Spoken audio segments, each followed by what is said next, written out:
భక్తి ప్రేక్షకులకు నమస్కారం.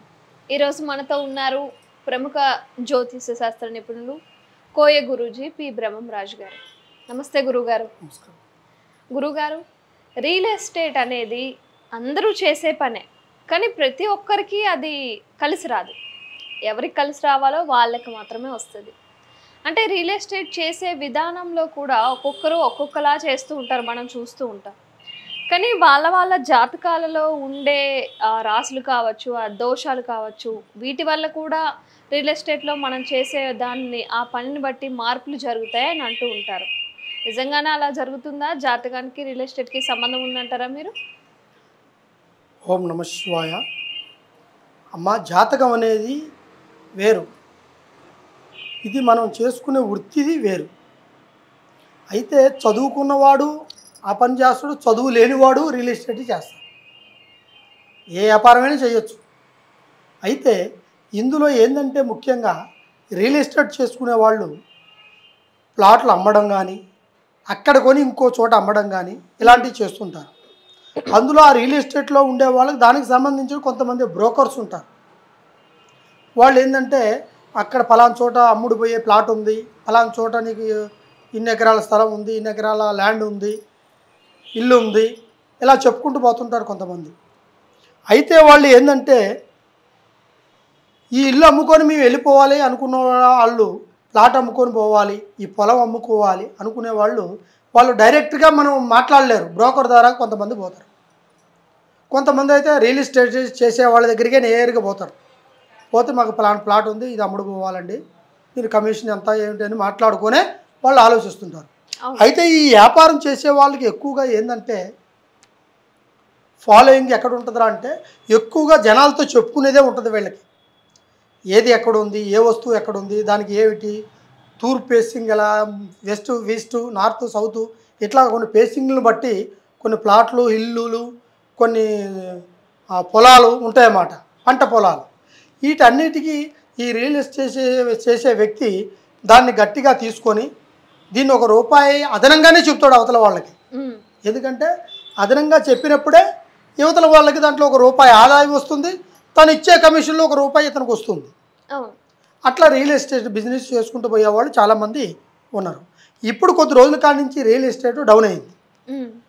ఇప్పుడు మన తెలంగాణలో, ఇట్లా ఆంధ్రాలో, ఇట్లా ప్రతి రాష్ట్రంలో డౌన్ అయింది. ఎందువల్ల అవుతుందిరా అంటే ఎక్కువగా అమ్మడానికే సిద్ధపడుతున్నది తప్ప కొనేవాళ్ళు లేరు. ఎందువల్ల అంటే డబ్బు లేదు. దీంట్లో ట్యాక్సీలు ఎక్కువ పడుతున్నాయి, ట్యాక్సీస్ పడుతున్నాయి, ఇంటి పన్నులని, ఇంటి ట్యాక్సీస్ అని, ఆ ప్లాట్ పన్ను అని, ఇలాగా కొన్ని ఇబ్బందులు కలుగుతున్నాయి వాళ్ళకి. దీనివల్ల అమ్ముడు పోయే ప్లాట్ కూడా అమ్మనీయకుండా ఆగిపోతుంది.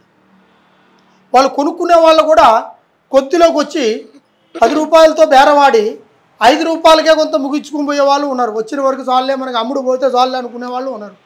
దాన్ని ఇంకా ₹2 అదనంగా అమ్ముకోవాలనుకునే వాళ్ళు, అదనంగా అమ్ముకుంటేనే మాకు ఆ కష్టం తీరుతుంది అనుకొని కూర్చున్న వాళ్ళు ఉన్నారు.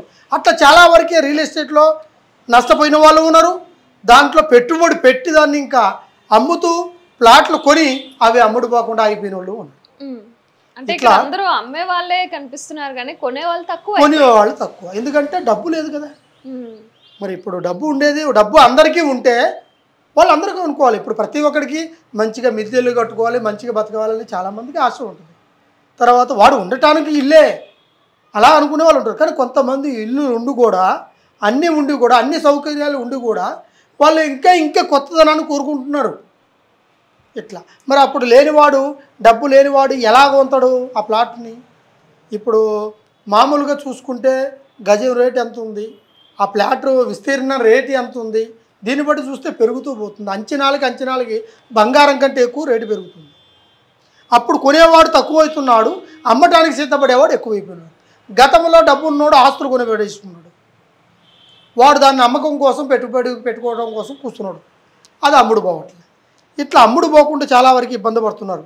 అందులో కస్టమర్లు ఉన్నారు, రియల్ ఎస్టేట్ చేసేవాళ్ళు కొనుక్కొని నేను అమ్మితే బాగుంటుంది, ఇతని దగ్గర తక్కువలో వస్తుంది, నాకు కస్టమర్కి నేను ఎక్కువగా అమ్ముకుంటా అని తీసుకొని వాడు ఆ ప్లాట్లు అమ్ముడు పోక నష్టం వచ్చి వాడు ఉన్నవన్నీ అమ్ముకొని, సొంత ఇల్లును కూడా అమ్ముకొని, ఇంట్లో భార్య పెట్టెల మెల్లో ఉన్న బంగారాన్ని కూడా అమ్ముకొని చాలా వరకు నష్టపోయిన వాళ్ళు రియల్ ఎస్టేట్లో ఉన్నారు.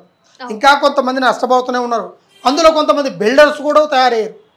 బిల్డర్స్ అంటే హౌసింగ్ కార్పొరేషన్ అంటారు కదా, అది కట్టేవాళ్ళు, దాంట్లో కూడా నష్టం జరుగుతుంది. ఇల్లులు కొనుక్కునే వాళ్ళు, ఇట్లా అమ్మేవాళ్ళు, ఇట్లా చాలా వరకు నష్టపరిహారం ఈ రియల్ ఎస్టేట్లో జరుగుతుంది. దానివల్ల అటువంటి వాళ్ళకు కూడా మీకు ఎటువంటి చిన్న చిన్న సమస్యలు ఉన్నా ఒక్కసారి మమ్మల్ని సంప్రదిస్తే దానికి తగినట్టు రెమెడీస్ మీకు చెప్పి దాన్ని చేసి మీకున్న ప్రాబ్లాన్ని నేను సాల్వ్ చేస్తాను.